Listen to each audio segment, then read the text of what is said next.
And this was a mobile home? Yeah. Yeah. Well, yeah. Well, motor home.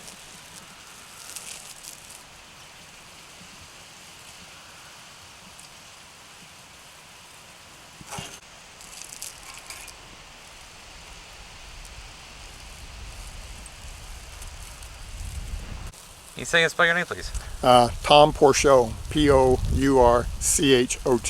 All right, Mr. Pourchot, you're here at the Beckwourth Complex Fire. Can you tell us what the experience was for you last night? Yeah, it was pretty hairy. Heard the rumbling over the hill. Sounded like a freight train coming, just really loud. And I actually, firemen came in and said that they were not going to be able to hold it. I saw all the firemen going down the road, headed down. They pulled up, said they weren't going to be able to hold it, and that I needed to leave. So I did go down then and left our sprinklers running and the generator running for the power went off, and then walked back up here today to see what was left. What's it like leaving your house knowing that fire's coming? It was a horrifying experience. I'd planned on staying, but when you see the firemen running like that, it's probably a good idea to go ahead and leave. I'd intended to stay, but when he came up and said that they weren't going to be able to hold it at all and they were getting out, I figured that best choice would be for me to go, so I did. What were you expecting when we came back up today?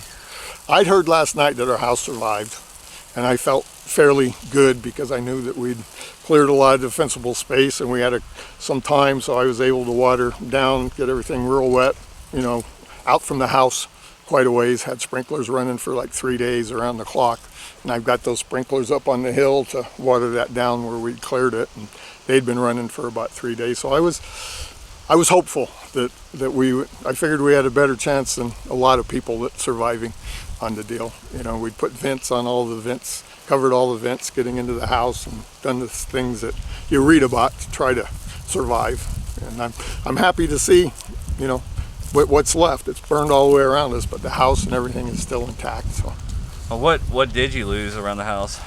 Well, we lost the motor home, trailer.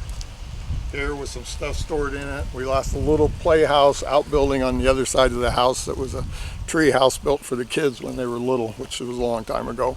And then, other than that, that's about it. Looks like did a number on my garden, but maybe some of it'll come back. But as far as structures and stuff, that's all we lost was these two items, and I wasn't able to really get this wet down out here good. I concentrated on up close to the house. Have you ever seen fire conditions like this, heat and dryness this early in the year? Not this early in the year, but 30 years ago I was here, and a fire came through here and did the very same thing, burned all the way around here.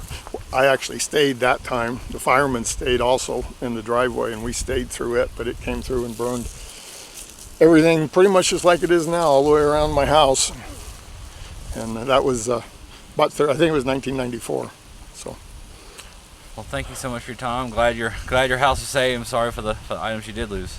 Yeah, and sorry for the people who lost their houses and stuff too. But yeah, very, very lucky. Very lucky. My luck continues. Thank you for your time. All right, thanks.